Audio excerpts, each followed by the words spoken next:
Ahibati fillah, kita akan membahas tentang kedudukan tidak menjamin kebahagiaan seseorang.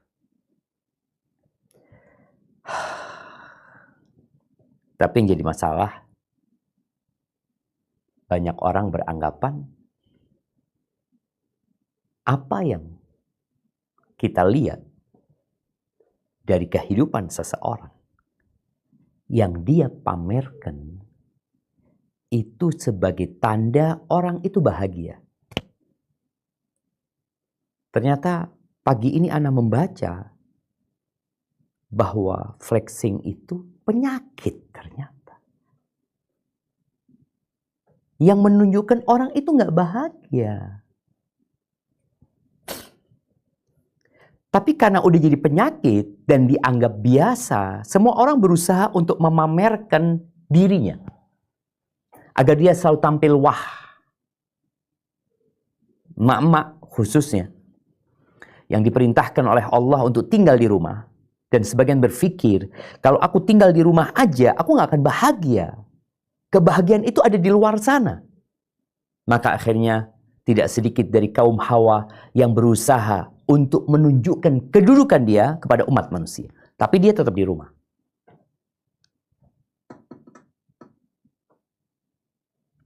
Apa yang dia lakukan? Ketika dia masak, ketika dia menyuguhkan makanan, dia foto. Ada pesan yang ingin dia sampaikan? Mungkin. Nggak tahu. Tapi kalau ternyata itu sekedar flexing, sekedar pamer, maka ini menjadi bukti kalau orang itu nggak bahagia. Ahibati fillah. Perilaku ini, flexing itu kalau diterjemahkan pamer ya. Ingin orang-orang itu mengetahui dia ada di mana gitu. Tapi kalau dia memposting sesuatu dalam rangka untuk memberikan pelajaran, pencerahan, peringatan, pendidikan, pengajaran, pengetahuan. Ini yang bermanfaat buat orang. Ketika engkau masak, engkau bikin video. Dalam rangka apa? Dalam rangka menjelaskan kepada mereka, masakan ini adalah masakan yang enak. Dan cara membuatnya mudah. Lalu engkau kasih tahu orang itu cara membuat makanan tersebut. Ini enak loh, nggak mahal, dan ini makanan sehat. Artinya ketika engkau buat video itu, ada pesan yang ingin kau sampaikan.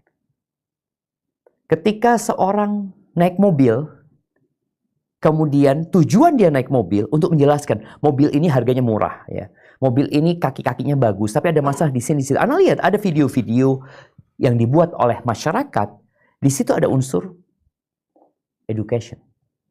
Untuk memberikan pendidikan, pencerahan kepada masyarakat, ahlan wa sahlan. Tapi kalau sekedar untuk pamer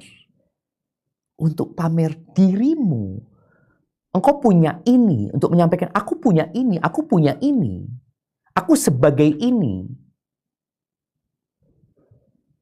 Itu jaminan kalau engkau sudah nggak bahagia lagi.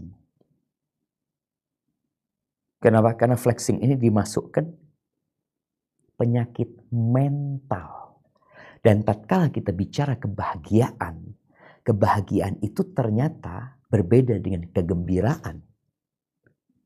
Bahagia itu berbeda dengan kesuksesan.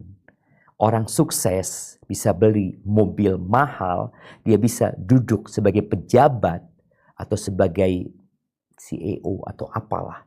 Itu sukses mungkin dia menempuh karirnya. Bahagia belum tentu. Belum tentu. Jamaah rahimakumullah. Innama amwalukum wa auladukum fitnah. Wallahu indahu ajrun azim. Sesungguhnya harta kalian, nah, anak-anak kalian itu ujian dari Allah. Ujian. Dan di sisi Allah ada pahala yang besar. Artinya, bagaimana seorang muslim ketika mendapatkan harta, ketika dia punya anak. Oh, anaknya bisa ini. Kan orang kadang-kadang ingin membanggakan anaknya, ingin memamerkan anaknya. Anakku bisa ini, bisa ini, bisa itu. Kalau anak itu ikut lomba, ya wajar dia harus berada di depan. Tampil, iya. Tapi kalau engkau sekedar untuk memamerkan anakmu, kesian tuh anak. Dan kesian diri. Harta. Harta itu ada manfaatnya. Ambil manfaat dari harta. Tapi kalau sekedar engkau pamerkan harta itu, engkau tunjukkan kepada orang, maka yakin engkau sedang tidak bahagia. Engkau sedang menginginkan pengakuan dari orang akan kedudukanmu. Ada sebagian orang yang memang berburu follower umpamanya. Dia ingin banyak yang melihat. Dia ingin pujian dan sanjungan dari orang. Dengan harta yang dia miliki, yang dia selalu upload di Instagram, mungkin di TikTok, mungkin di berbagai media sosial yang lainnya. Allah berfirman di surat At-Taghabun ayat 14. Coba kita baca ayat ini. Apaan Ustadz? Surah apa? At-Taghabun ayat 14. Nah.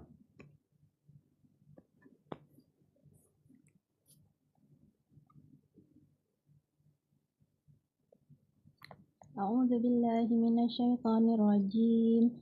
Bismillahirrahmanirrahim.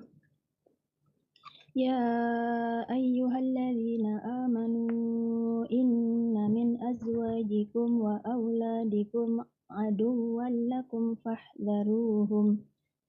Wa in ta'fu wa tasfahu wa taghfiru fa innallaha ghafurur rahim.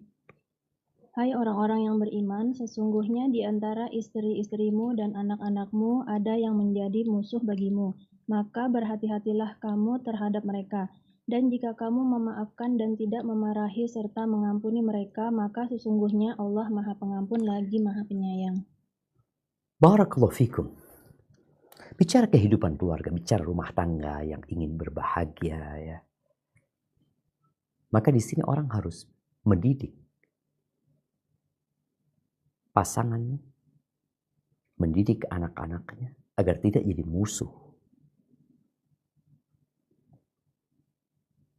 Kenapa? Ketika jadi musuh, bayangin gimana engkau hidup di rumah sama musuh. Engkau tidak akan pernah berbahagia. Orang itu ingin menyingkirkan musuh. Maka kalau bicara seorang wanita ketika berumah tangga kemudian punya anak, seorang laki-laki berumah tangga punya anak, dia ingin bahagia dalam kehidupan rumah tangganya. Maka ketahuilah, engkau harus berhati-hati. Engkau harus memberikan pendidikan yang benar kepada mereka. Ngasih tahu kepada mereka bahwa yang namanya popularitas, harta, kedudukan, itu bukan faktor kebahagiaan. Tapi terkadang mereka nuntut, enggak, aku pengen punya ini, punya ini, punya itu. Dia pikir kalau dia punya itu semua, dia akan bahagia. Enggak. Maka sekali lagi, hendaklah kita berhati-hati menghadapi keluarga kita sendiri. Dengan terus memberikan arahan, memaafkan mereka. Ya, godaan dunia kadang-kadang membuat mereka lupa, membuat mereka lalai. Tapi jangan sampai kita terbawa. Ahibati fillah. Terkadang kita itu terkesima dengan apa yang kita tonton di handphone kita. Apalagi sekarang, subhanallah ya. Kebohongan itu bisa dibuat. Bagaimana orang seakan-akan romantis di fotonya. Seakan-akan bahagia di fotonya. Bersama keluarganya, bersama anak-anaknya. Ya. Dia buat itu hanya untuk pamer. Akhirnya orang yang melihat kepingin seperti itu. Maka berapa banyak orang, jangan orang ya. Ana punya anak sendiri. Dia ngomong, "Bah, kepingin jam kayak punyanya Fulan." Karena dia lihat, sohibnya punya jam. Sampai kan ada jamnya Yusuf. Mana jamnya? Udah gak tahu kemana jamnya dia. Tapi ketika dia melihat orang itu punya sesuatu, maka dia jadi ingin. Karena dia berpikir, senang banget ya orang itu. Yang kedua, terkadang anak berangkat dari rumah orang tua ke rumah sendiri. Ya dengan jarak 10 kilo. Kita akan lewat banyak tempat. Anak ini gak punya handphone. Jadi dia masih memandang yang di jalan. Nanti, bah, ayam geprek, bah. Enggak lah, katanya makan di rumah. Gak jadi ayam geprek. Nanti ngelihat apa? Ada tahu wali. Tahu wali. Nanti ngelihat ada toko mainan, bah, kepingin beli ini. Terus sampai rumah selesai. Itu hanya keinginan sementara sebenarnya. Tapi karena orang melihat, maka dia tertarik. Nah, gimana apabila seorang hidupnya scrolling ya? Apa FTP? FYP? Apa FYP itu? Oh, yang trending. Oke. Ketika dia yang lihat itu terus di handphone dia lihat sejam, 2 jam ya. Dia terus ke atas, dia lihat. Dia berpikir, ya Allah senangnya orang ini hidup. Senangnya Fulan. Ini punya ini punya ini. Itu bukan jaminan mereka bahagia. Dan kalau engkau punya seperti mereka juga belum tentu bahagia. Kita itu harus mengontrol nafsu kita. Inna nafsa la'ammaratun bisu. Sesungguhnya jiwa itu senantiasa memerintahkan kepada keburukan. Kalau dikasih 1 lapangan bola emas, Mas rantakan 1 lapangan bola emas rantakan nih full. Orang itu kepingin 2. Kira-kira dia dikasih 2, udah cukup? Enggak ada. Dia kepingin 3. Dan tidak ada yang membuat manusia puas kecuali tanah. Masuk ke mulutnya, kuburan, selesai. Baik. Allah berfirman di surat At-Taubah ayat 85. Nih, Allah memberikan petunjuk kepada kita. 1446 tahun yang lalu ya. Tentang kita itu jangan tertipu loh dengan apa yang kita lihat. Jangan. Apalagi sekarang dengan adanya teknologi AI itu ya. Orang sudah bisa buat semau dia. Yang tidak terjadi dia bisa bikin terjadi di sana. Apa kata Allah? Coba kita baca di surat Taubah ayat 85. A'udzu billahi minasyaitonir rajim. Wala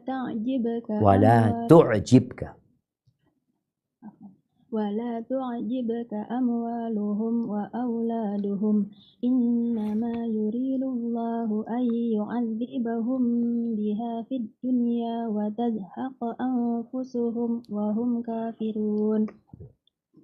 Dan janganlah harta benda dan anak-anak mereka menarik hatimu. Sesungguhnya Allah menghendaki akan mengazab mereka di dunia dengan harta dan anak-anak itu, dan agar melayang nyawa mereka dalam keadaan kafir. Jemaah, Allah larang kita untuk takjub. Allah mengatakan wala tu'jibka. Engkau jangan takjub. Engkau jangan heran. Engkau jangan tertarik gitu. Dengan apa? Dengan harta mereka. Kita sekarang hidup di masa orang semua flexing tadi, ingin pamer yang dia miliki, ingin pamer anak-anaknya. Engkau jangan takjub loh sama harta mereka.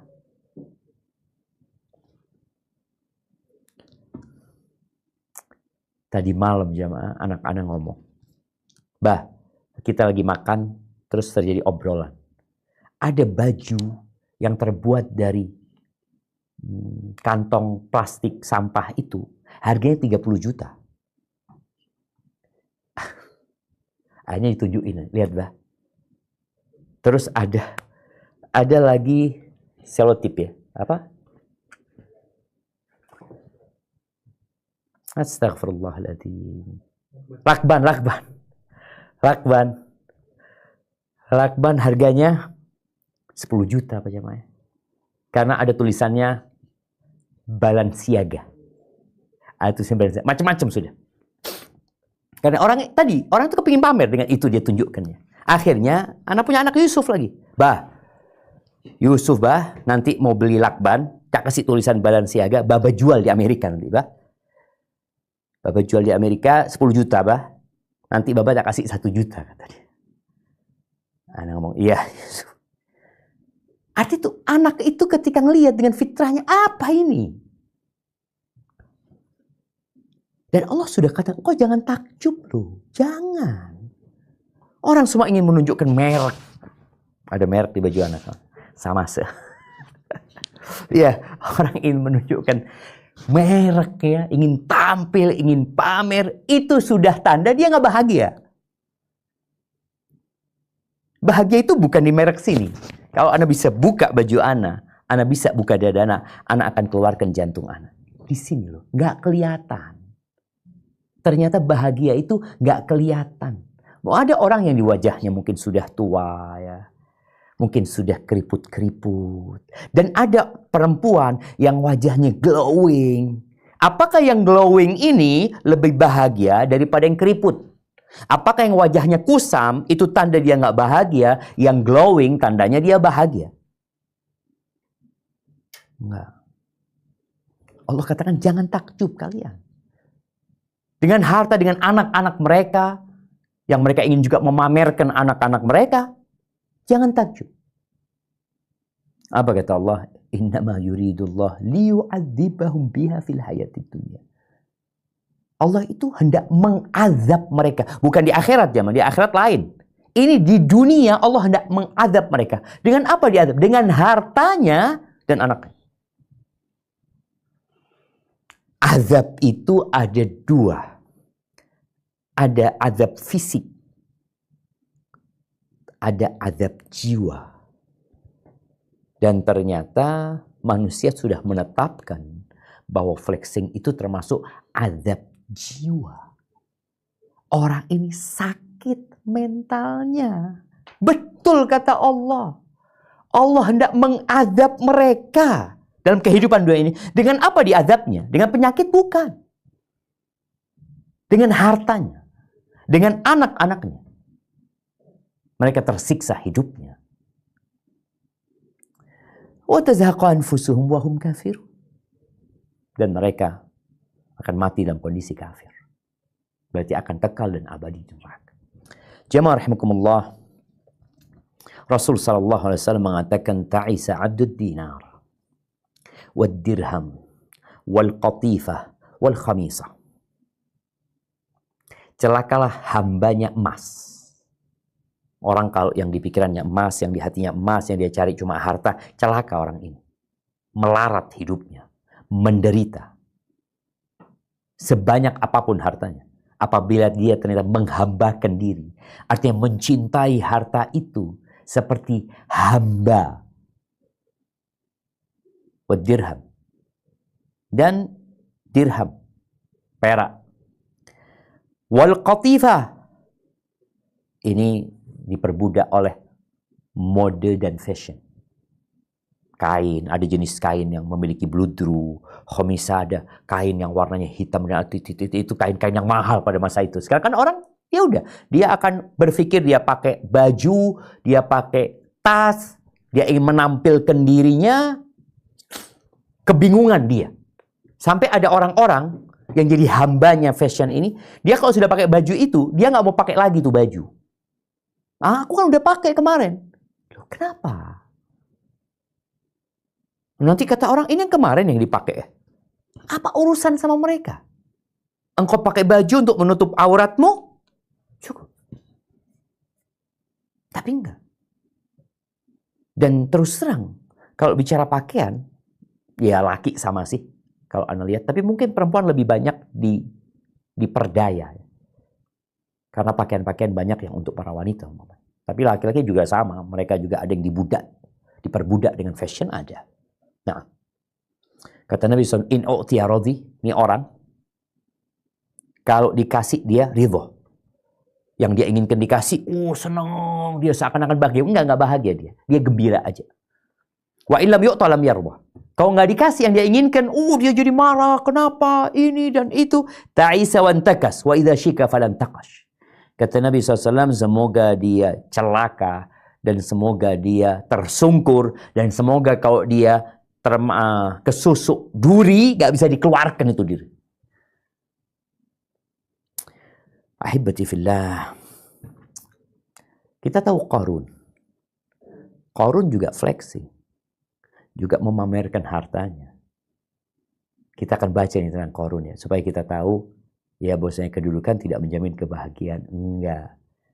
Ketika orang itu sudah pamer, sudah engkau tahu. Kesian orang ini. Kesian. Maka kita perlu mendidik keluarga kita. Untuk menghindari yang namanya pamer ini sejak kecil ya. Terus terang kapan hari itu, anak-anak itu dibikinin IG. Sama teman-teman di kantor.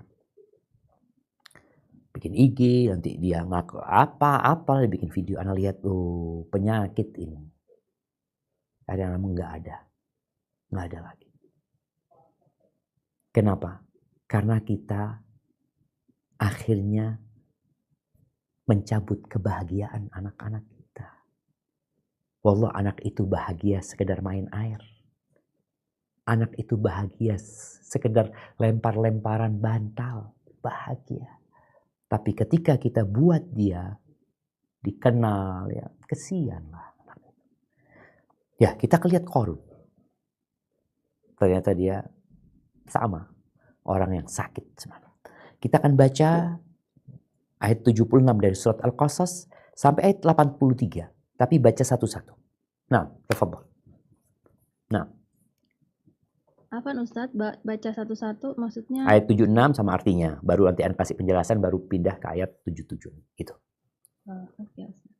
A'udzu billahi minasyaitonir rajim. Inna Qaruna kana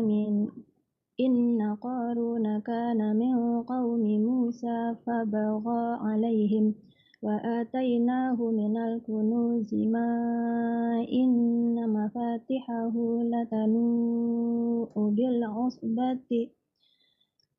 usbati ulil quwwati idh qala lahu qaumuhu la tafrah innallaha la yuhibbul farihin. Sesungguhnya Qarun adalah termasuk kaum Musa, maka ia berlaku aniaya terhadap mereka. Dan kami telah menganugerahkan kepadanya perbendaharaan harta yang kunci-kuncinya sungguh berat dipikul oleh sejumlah orang yang kuat-kuat. Ingatlah ketika kaumnya berkata kepadanya, janganlah kamu terlalu bangga. Sesungguhnya Allah tidak menyukai orang-orang yang terlalu membanggakan diri. Lihat jemaah. Allah berikan harta kepada Qarun. Yang mungkin sampai hari ini gak ada yang punya harta seperti Qarun. Kenapa? Karena harta orang-orang sekarang ini kebanyakan adalah angka di rekening. Nol di rekening. Nol aja. Tambahin nol, tambahin nol, tambahin nol, tambahin nol. Qarun enggak. Kunci gudang-gudang hartanya.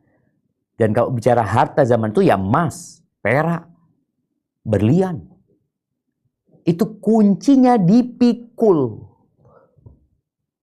oleh orang-orang yang kuat, jemaah, dan mereka merasa berat.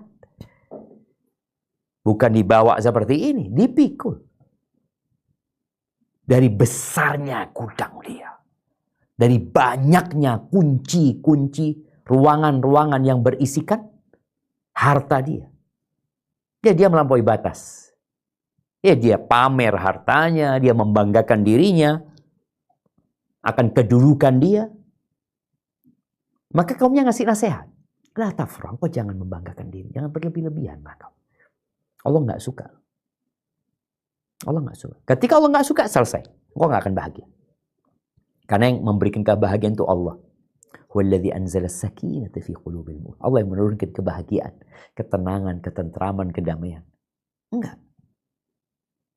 Makanya Qarun ini sakit. Jiwanya sakit. Tapi dikasih nasihat. Udah. Ada nasihat lain. Apa nasihat selanjutnya buat Qarun? Silahkan dilanjutkan di ayat 77.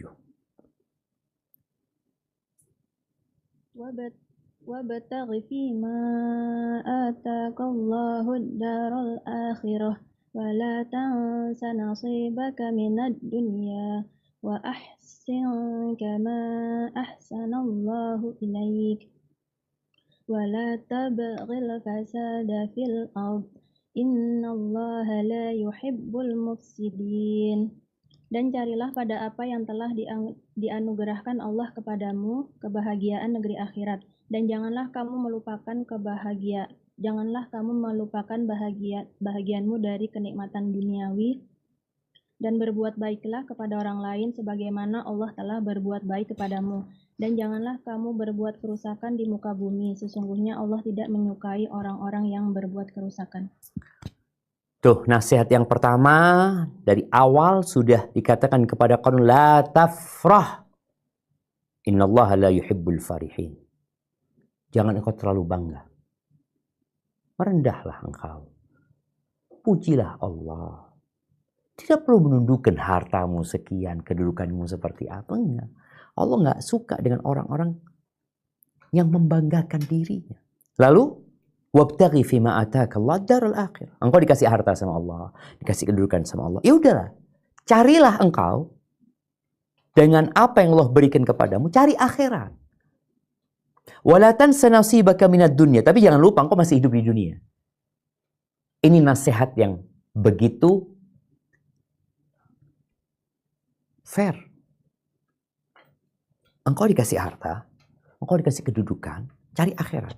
Tapi jangan lupa engkau hidup di dunia. Jangan semuanya dikasihin, enggak. Engkau butuh untuk kehidupan duniamu. Maka wala tansa nasibaka minad dunya. Oke, udah. Kemudian ada nasihat lain, ya wa ahsin. Ini kalau bicara orang ingin bahagia, berbuat baiklah engkau. Sebagaimana Allah berbuat baik kepadamu. Artinya, engkau berada di kedudukan ini, engkau punya harta yang berlimpah ruah, Allah yang ngasih lo. Allah yang baik sama engkau, dikasih sama Allah.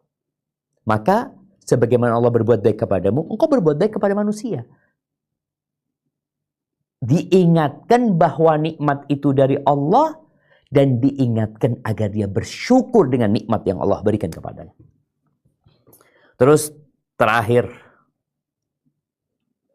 wala tabghil fasada fil ard. Engkau jangan berbuat kerusakan di bumi dengan berbuat dosa. Jangan. Kau dikasih nikmat, jangan digunakan kemaksiatan tuh nikmat. Kenapa? Innallaha la yuhibbul mufsidin. Allah tidak suka dengan orang-orang yang berbuat kerusakan. Ada dua ketidaksukaan Allah di dua ayat yang baru saja kita baca. Di ayat 76 Allah mengatakan innallaha la yuhibbul farin. Allah tidak menyukai orang-orang yang membanggakan dirinya. Kemudian dikasih tahu juga innallaha la yuhibbul mufsidin. Allah tidak suka dengan orang-orang yang membuat kerusakan di muka bumi. Subhanallah. Selalu orang beriman itu penuh dengan berkah. Dimanapun dia kasih nasihat. Nih Qarun sakit jiwanya, kasih nasihat. Baik. Setelah dikasih nasihat, kita akan lihat jawaban Qarun. Orang yang sakit memang jiwanya, yang mentalnya sakit ini, kadangkala nasihat nggak berguna. Tapi tugas kita hanya menyampaikan. Baik, kita akan dengar jawaban Qarun setelah dikasih nasihat oleh orang-orang soleh dari kalangan kaumnya Nabi Musa. Tafadhal. Qala innama utituhu ala ilmin indi. Awalam ya'lam anna Allah qad ahlaka min qablihi minal quruni man huwa ashaddu minhu quwwatan wa aktsaru jam'a. Wa la yus'alu an dzunubihimul mujrimun. Qarun berkata, sesungguhnya aku hanya diberi harta itu karena ilmu yang ada padaku. Dan apakah ia tidak mengetahui bahwasannya Allah sungguh telah membinasakan umat-umat sebelumnya yang lebih kuat daripadanya dan lebih banyak mengumpulkan harta, dan tidaklah perlu ditanya kepada orang-orang yang berdosa itu tentang dosa-dosa mereka. Barakallahu fikum. Jadi memang orang ketika dikasih kekayaan sama Allah, terkadang dia jadi lupa daratan. Dia jadi melampaui batas. Allah mengatakan innal insana la yatgha ar-ra'ahu istaghna. Manusia benar-benar melampaui batas ketika dia merasa, oh dia sudah punya, dia berlebih hartanya. Orang ini tetap flexing dengan apa yang dia miliki ya. Maka yang perlu diselamatkan ya masyarakat. Tafadhol dilanjutkan. Wa qala alladziina utul ilma wailakum thawabullahi khairul liman amana wa amila salihan wa la yulaqqaha illa as-sabirun. Berkatalah orang-orang yang dianugerahi ilmu, kecelakaan yang besarlah bagimu, pahala Allah adalah lebih baik bagi orang-orang yang beriman dan beramal soleh, dan tidak diperoleh pahala itu kecuali oleh orang-orang yang sabar. Jamaah, ya, gimana mereka tidak ingin dengan apa yang diberikan kepada Qarun ya? Ada beberapa tafsir menyebutkan naik kereta kencana kuda ya, yang dari emas. Kemudian ada 300 dayang-dayang perempuan-perempuan yang di kanan kirinya. 300 ya mah. Dengan kereta kuda yang semuanya terbuat dari emas ya. Sampai pelananya dari emas, tutupnya kudanya ini bagus, semua dari emas. Wah ini orang fulus ini. Plus tadi perempuan-perempuan tadi. Maka para ulama mengatakan, wailakum. Celakalah kalian. Kalau kalian berpikir, ini keberuntungan yang besar. Kalau kalian berpikir ingin menjadi seperti Qarun. Ini sebuah kesengsaraan buat kalian. Maka diingatkan, thawabullah khair. Pahala Allah lebih baik loh. Buat siapa? Buat orang yang beriman dan beramal soleh. Pahala Allah di dunia dan di akhirat lebih baik daripada harta yang berlimpah ruah. 2 rakaat sebelum subuh itu lebih baik daripada semua hartanya Qarun. Rakaatul fajri khairun minad dunya wa ma fiha. 2 rakaat sebelum subuh lebih baik dari dunia dan isinya. Hartanya Qarun berapa? Lebih baik. Kenapa? Karena semua yang ada di dunia ini akan rata sama tanah dan akan jadi tanah. Tapi ya nggak akan mendapatkan pahala itu kecuali orang-orang yang sabar. Dia nahan ambisinya, nahan nafsunya dengan dunia ini. Melaksanakan perintah Allah, menjauhi larangannya. Baik, udah dikasih nasihat dengan lisan oleh para ulama. Lalu Allah ingin memberikan nasihat kepada mereka. Karena mereka benar-benar sudah terobsesi untuk menjadi seperti Qarun. Sudah memikirkan itulah kebahagiaan. Itulah kesuksesan. Itulah kesenangan yang seharusnya dicari oleh manusia. Maka Allah sayang sama hamba-hambanya. Pelajaran apa yang Allah berikan? Kita akan lanjutkan.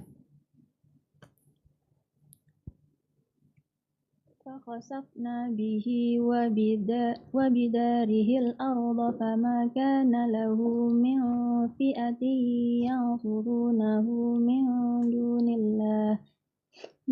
دُونِ اللَّهِ وَمَا كَانَ مِنَ الْمُنْتَصِرِينَ. Maka kami benamkanlah Qarun beserta rumahnya ke dalam bumi, maka tidak ada baginya suatu golongan pun yang menolongnya terhadap azab Allah. Dan tiadalah ia termasuk orang-orang yang dapat membela dirinya. Wah, ada jemaah. Hanya jarak sehari. Pagi harinya dia menunjukkan hartanya, dia pamer hartanya, dia keluar menunjukkan kepada masyarakat akan kedudukan dia. Besoknya habis cerita Qarun. Selesai. Kemarin kita melihat kebakaran Los Angeles, California. 2 hari. Habis jemaah. Ini semalam Qarun hilang. Ditelan oleh bumi. Rumahnya, hartanya, semua yang di dalam sana habis. Dia nggak bisa bela diri. Hartanya tidak ada gunanya. Azab tuh harta sudah buat dia. Makanya sampai hari ini, kalau ada harta terpendam yang ditemukan, oh harta karun. Nggak ada cerita karun. Habis sudah. Pernah ada tuh orang kaya yang memamerkan hartanya, yang membuat orang-orang terpesona, tapi Allah kasih pelajaran. Nah, bagaimana orang-orang yang kemarin terobsesi untuk menjadi seperti Qarun, ingin berusaha, mungkin berupaya agar bisa seperti Qarun, karena dalam pandangan dia, Qarun itu orang-orang yang sangat beruntung sekali. Apa kata mereka? Nah, tafadhal. وأصبح الذين تمنوا مكانه بالأمس يقولون ويك أن الله يبسط الرزق لمن يشاء من عباده ويقدر لولا أمن الله علينا لخسف بنا وَيْكَأَنَّهُ لَا يُفْلِحُ الْكَافِرُونَ. Dan jadilah orang-orang yang kemarin mencita-citakan kedudukan Qarun itu berkata, aduhai benarlah Allah melapangkan rizki bagi siapa yang dia kehendaki dari hamba-hambanya dan menyempitkannya. Kalau Allah tidak melimpahkan karunia-Nya atas kita, benar-benar Dia telah membenamkan kita pula. Aduhai benarlah tidak beruntung orang-orang yang mengingkari nikmat Allah. Allahu Akbar. Alhamdulillah mereka sadar. Kapan kita akan sadar? Cerita Qarun kita baca dalam Al-Quran. Kisah-kisah nyata akan orang-orang yang kehilangan semua hartanya. Yang Allah berikan gempa yang menyebabkan kampung itu hilang. Allah berikan kebakaran yang menyebabkan negeri itu tinggal cerita. Kita belum sadar.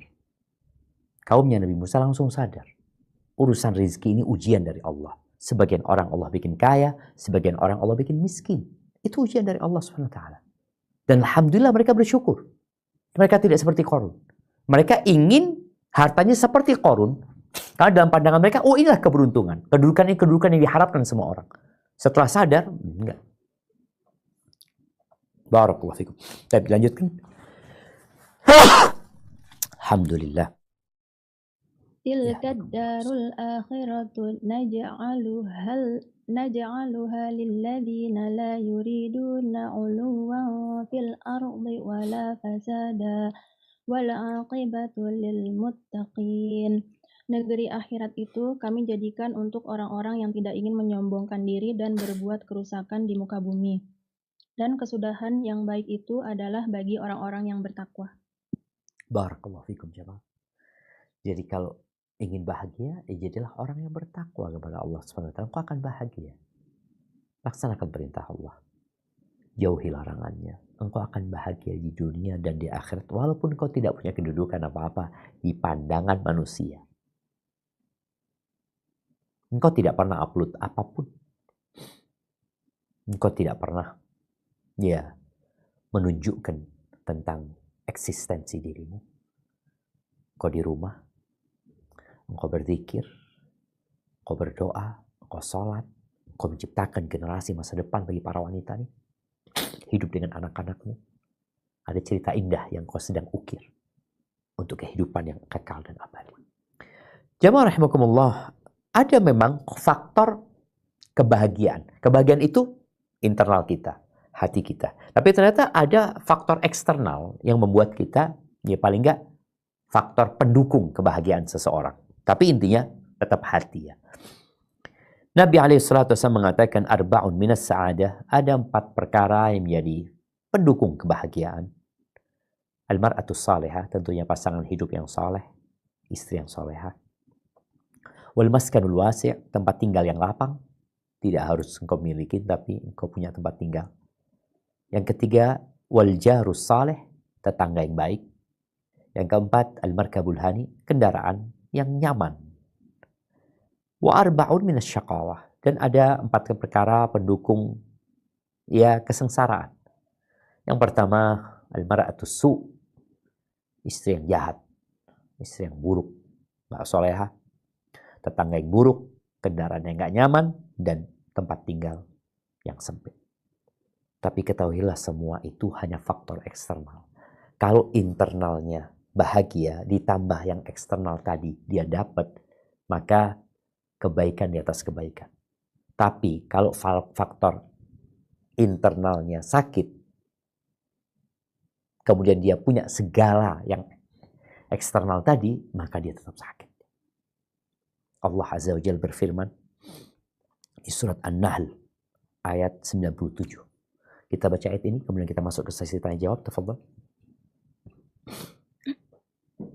A'udzu billahi minasyaitonir rajim.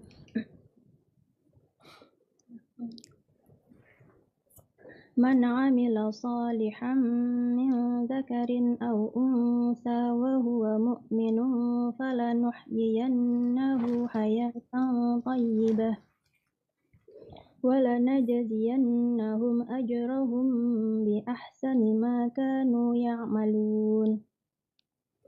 Barang siapa yang mengerjakan amal soleh, baik laki-laki maupun perempuan dalam keadaan beriman, maka sesungguhnya akan kami berikan kepadanya kehidupan yang baik, dan sesungguhnya akan kami beri balasan kepada mereka dengan pahala yang lebih baik dari apa yang telah mereka kerjakan. Barakallahu fiik. Itu janji Allah. Barang siapa beramal soleh, mau laki-laki, mau perempuan, tapi dengan syarat dia beriman. Dia punya iman yang menghujam di dalam jiwanya.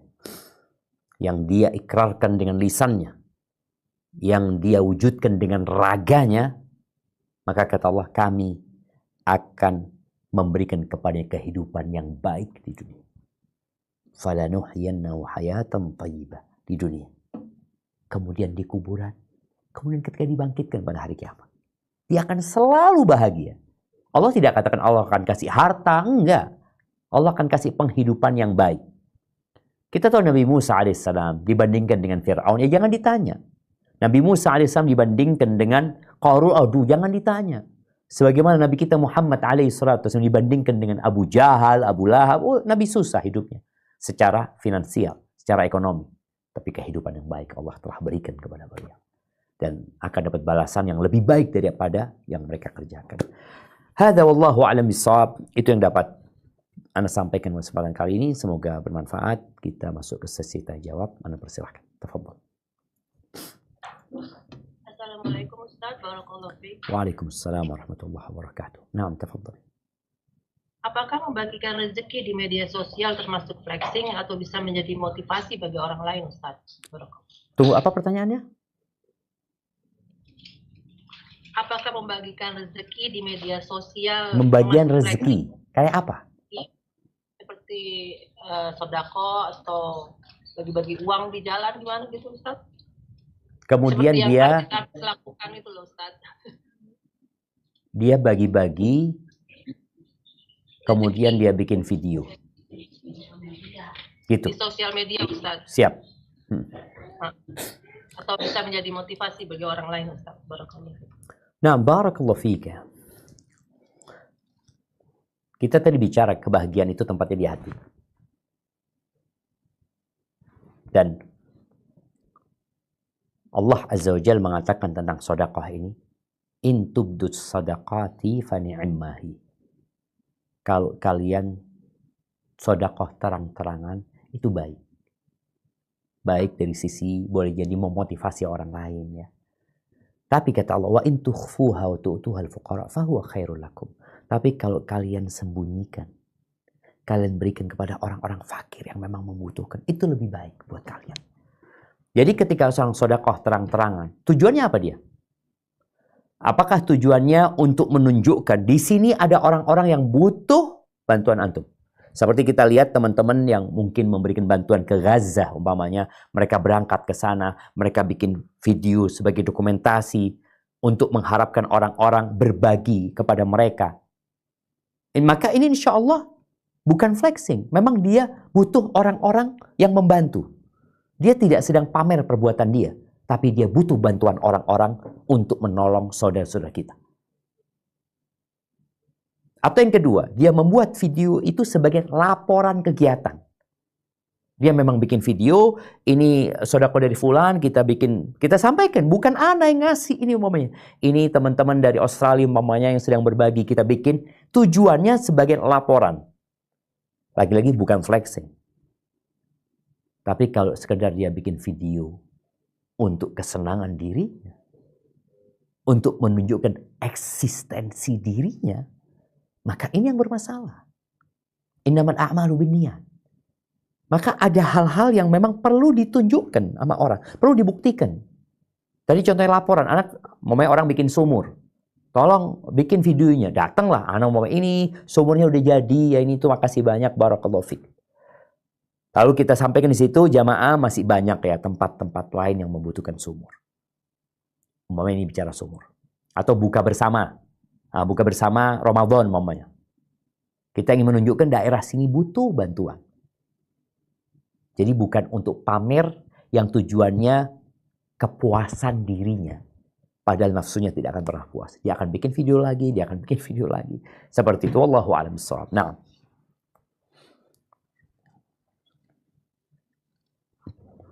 Assalamualaikum Ustadz. Waalaikumsalam warahmatullahi wabarakatuh. Pertanyaan putaran pertama dari Sydney Ustadz. Tafadhal. Mau bertanya Ustadz, apabila kita seumpama mempunyai 6 anak ya Ustadz, nah anak-anak itu setiap lebaran tuh ngasih kita hadiah berupa barang branded gitu Ustadz ya. Nah kalau kita memakainya, apakah kita itu riak gitu Ustadz? Atau bagaimana? Jazakallahu khair Ustadz. Barakallahu fiik ya. Nah, ahibati fillah.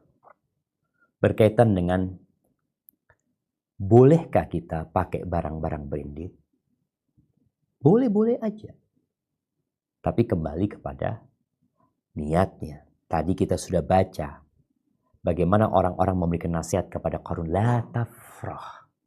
Innallaha la yuhibbul farihin. Engkau jangan berbangga berlebih gitu. Allah nggak suka loh sama orang-orang yang membanggakan dirinya. Maka ketika dia pakai tas branded, tas yang bagus, boleh tafadhal, nggak masalah. Yang penting tadi dia juga nggak beli sebenarnya, dia dikasih sama anaknya. Dan dia di hatinya juga tidak ada perasaan, oh ini loh aku pakai barang mahal, aku ini orang kaya, aku ini. Nggak ada itu di hatinya, aman saja. Tapi memang jamaah, ada hadis Nabi SAW yang menyebutkan, man taraka libasan. Barang siapa yang meninggalkan pakaian yang mahal, pakaian jamaah. Pakaian kalau sekarang mungkin branded ya. Dia bisa pakai baju itu. Tapi tawadhu'an lillah, dalam rangka merendahkan diri kepada Allah Azza wa Jalla, maka pada hari kiamat Allah akan persilahkan dia untuk memilih dari pakaian-pakaian keimanan yang dia sukai pada hari kiamat nanti. Nggak dilarang ya pakai baju branded, pakai baju mahal, nggak dilarang. Selama tidak berlebih-lebihan buat dia. Tapi kalau dia tinggalkan itu dalam rangka dia tawadhu, itu lebih baik. Memang ada orang, dia bisa beli mobil harga 50M, dia bisa. Tapi buat apa kata dia? Enggak lah, pakai baju mobil. Tetap mobil dia bagus. Tapi dia tinggalkan beli mobil itu dalam rangka tawadhu umpamanya. Dia juga umpamanya beli jam, dia bisa beli jam yang mahal, tapi dia enggak lah, anak yang biasa aja ya. Mahal juga tapi tidak sampai berlebihan. Maka kalau dia lakukan itu karena tawadhu'an lillah, karena dia tawadhu kepada Allah Azza wa Jalla, maka Allah akan berikan kepada dia kesempatan untuk memilih dari yang indah-indah di surga Allah nantinya pada hari kiamat. Tapi kalau dia pakai baju itu tanpa ada perasaan sombong, maka nggak ada masalah dan tidak berlebih-lebihan. Karena Nabi SAW mengatakan, kul washrab walbas watasaddaq. Silahkan kau makan semaumu, engkau silahkan minum semaumu, engkau pakai baju semuamu, engkau sedekah terserah dirimu, min ghairi makhilatin wala sarafin. Asalkan tidak dalam rangka membangga-banggakan dirinya, sombong, dan tidak pula berlebih-lebihan. Hadza wallahu a'lam bissawab. Barakallahu fiik Ustadz, pertanyaan dari Canberra. Naam, tafadhal. Pertanyaannya, bagaimana cara menasehati anak yang terus meminta dibuatkan sosial media meskipun secara usia dia sudah termasuk yang memenuhi syarat? Mohon bimbingannya Ustaz. Barakallahu fiik. Naam, ahibati fillah. Kita tahu yang namanya sosial media ini pisau bermata dua. Tatkala kita memberikan pisau kepada anak kita, maka perlu adanya pengarahan dari orang tua tentang apa dan bagaimana dia menggunakan pisau tersebut. Supaya jangan sampai dia memotong tangannya sendiri. Dia menggunakan pisau itu untuk mengumpas mangga, umpamanya, untuk memotong kayu atau apalah. Maka buat orang tua ketika anaknya maksa untuk minta sosial media umpamanya, maka kita perlu duduk memberikan arahan kepada dia. Tentang apa yang perlu dia lihat, apa yang boleh dia tonton, dan apa yang tidak boleh. Ketika dia memang secara umur sudah memenuhi syarat. Kemudian kita bekali dia ketakwaan kepada Allah Subhanahu wa taala. Juga orang tua perlu sering-sering ngobrol sama anaknya, apa hal-hal bermanfaat yang kau tonton hari ini umpamanya. Dengan cara itu ya sosial media jadi bahan edukasi buat mereka. Jadi bahan menimba ilmu umpamanya. Karena terus terang ada banyak manfaat. Anak tadi malam mau masang tali busur. Gimana cara masang tali busur? Anak lihat sosial media, alhamdulillah ada gitu. Ada banyak hal lah. Apa aja Anda lihat di sosial media ini. Makanya kita kalau mau tanya, kadang-kadang Anda sampaikan itu tanya sama Syekh Google. Gimana cara masang kompor, bagaimana ini itu ya. Bagaimana cara nambal ban, semuanya Masya Allah. Ada yang bermanfaat. Jadi anak kita kasih arahan tentang isinya media sosial ini. Seperti apa. Dan ada rambu-rambu yang perlu dia perhatikan. Sebagaimana orang yang naik motor di jalanan pun ya ada rambu-rambunya. Hadza wallahu a'lam bishawab. Assalamualaikum warahmatullahi wabarakatuh, Ustaz. Dari KL. Waalaikumsalam warahmatullahi wabarakatuh. Naam, tafadhal. Bagaimana kalau kita memposting keindahan alam gitu, Ustaz, misalnya habis jalan-jalan dari mana, cuma ingin menunjukkan bahwa alam di sana tuh berbeda gitu. Apakah boleh, Ustaz? Barakallahu fiik. Warahmatullahi wabarakatuh. Waalaikumsalam warahmatullahi wabarakatuh. Jamaah rahimakumullah. Di dalam Al-Quran Al-Azim banyak sekali perintah-perintah Allah agar kita mentadabburi ciptaannya, bertafakkur ya. Kita disuruh melihat afala yanzuruna ila al-ibili kaifa khuliqat wa ila as-sama'i kaifa rufi'at wa ila al-jibali kaifa nusibat wa ila al-ardi kaifa sutihat ya. Allah suruh kita untuk merenungkan ciptaannya. Kalau kita melihat sesuatu yang indah, nggak masalah kita foto, kita up, lalu kita tulis pesan di situ. Karena memang ada orang yang cerdas. Ketika dia melihat, dia mengatakan subhanallah. Allahu Akbar. Tapi ada orang yang lihat, di mana ini? Nggak ada dia. Dia sekedar kepingin bagus tempatnya. Anak kayaknya perlu ke tempat itu. Maka di sini perlu ada pesan. Dan sekarang mudah sekali ya ketika engkau memfoto sesuatu, kemudian engkau tulis pesannya, di deskripsinya memberi tulis ya. Dalam rangka tadi bukan sekedar gambar. Nah, walaupun gambar aja kalau orang-orang cerdas ya, ulul albab itu Allah ketika mengatakan alladzina yatafakkaruna fi khalqis samawati wal ard, mereka merenungkan penciptaan langit dan bumi ini, mereka bertambah keimanan mereka. Ana pernah dulu menerjemahkan buku. Judul buku itu Indama tatakallamus suwar. Ketika gambar berbicara. Artinya gambar itu bisa berbicara gitu. Engkau ngelihat langsung mengatakan subhanallah. Lihat lagi, Masya Allah. Allahu Akbar. Nggak masalah. Karena kau ingin berbagi hal itu kepada teman-teman ya. Kadang kalau orang mengatakan, loh kan sudah banyak foto-foto itu Ustaz di internet Ustaz. Iya. Tapi kan engkau punya kawan-kawan. Yang mungkin kawan-kawanmu nggak melihat foto-foto di tempat lain. Maka nggak masalah. Engkau upload di sana. Engkau kasih nasihat ya. Apalagi Nabi SAW mengatakan, balighu anni walau ayat. Sampaikan dari aku walaupun satu ayat. Ini menjadi motivasi buat kita. Tapi jangan lupa, innamal a'malu binniyat. Hadza wallahu a'lam bissawab. Nah. Kalau Ustaz, pertanyaan session kedua dari Bert. Tafadhali. Assalamualaikum warahmatullahi wabarakatuh, Ustaz. Waalaikumsalam warahmatullahi wabarakatuh. Pertanyaannya, bila kita berfoto di depan Masjidil Haram, apakah itu termasuk riya? Jazakallahu khairan. Nah, barakallahu fik ya. Ahibati fillah. Bicara foto di tempat-tempat ibadah, maka hendaklah semua memperhatikan adab-adab di tempat ibadah tersebut dulu. Masalah hukum foto kita tidak bahas sekarang. Adabnya.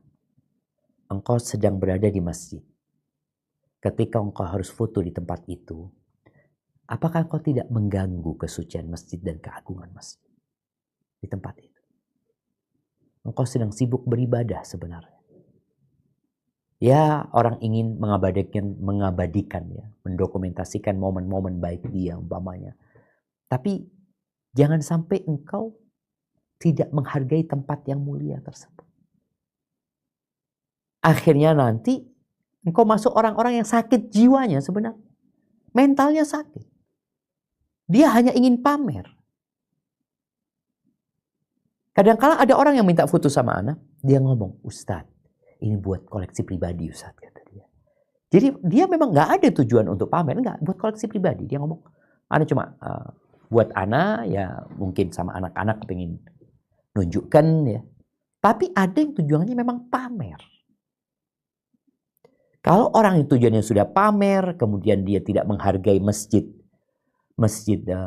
Haram, Masjid Nabawi, ya, orang-orang sakit sebenarnya. Sakit. Berpose macam-macam di situ. Kemudian tujuannya tadi flexing lagi, hanya pamer tujuannya. Oh enggak, anak tujuannya enggak pamer. Tujuannya anak ingin supaya orang-orang itu datang ke Masjidil Haram. Benar. Engkau kasih nasihat. Engkau bikin tulisan. Enggak harus ada dirimu di foto itu. Engkau bisa bikin orang-orang sedang tawaf. Engkau bisa perlihatkan di situ. Lihat. Mereka datang dari berbagai penjuru dunia. Kalian kapan datang ke sini? Ada pesannya gitu loh. Kalau tadi dikatakan akhirnya tujuannya riya, ini kembali kepada niat sebenarnya. Bahkan sebagian masyayikh menceritakan, ini sebagian orang ada riya dengan amal solehnya. Ada yang bohong dengan amal solehnya. Artinya dia sedang tidak berdoa, dia minta difoto. Foto-foto, lagi berdoa. Padahal dia nggak berdoa. 2 kali dia dapat. Pura-pura beramal soleh, riya lagi. Maka kita perlu bermuhasabah. Ketika engkau hendak mengabadikan sebuah momentum, maka lihat apa sih sebenarnya tujuanmu ketika melakukan hal itu. Dan apabila ini buat kita semua ya, kita tuh kadang-kadang tertipu lagi dengan foto-foto, video-video yang ada di media sosial yang menunjukkan kebahagiaan seseorang, keharmonisan suami sama istri sama keluarganya. Tahu-tahu bulan depan pada cerai mereka. Tahu-tahu ada KDRT di tempat mereka. Engkau bisa lihat ya, yang mereka melakukan KDRT dan lihat foto-foto dia bersama keluarganya. Semua menunjukkan orang-orang itu sedang bahagia gitu. Tapi ketahuilah, bahagia itu ternyata nggak bisa dilihat dari kulit yang glowing atau yang kusam. Bahagia itu di hati. Ketika seorang bersyukur atas nikmat Allah. Bersabar di saat menerima musibah. Tanda-tanda orang bahagia. Dan beristighfar ketika dia berbuat dosa. Hadza wallahu a'lam bissawab.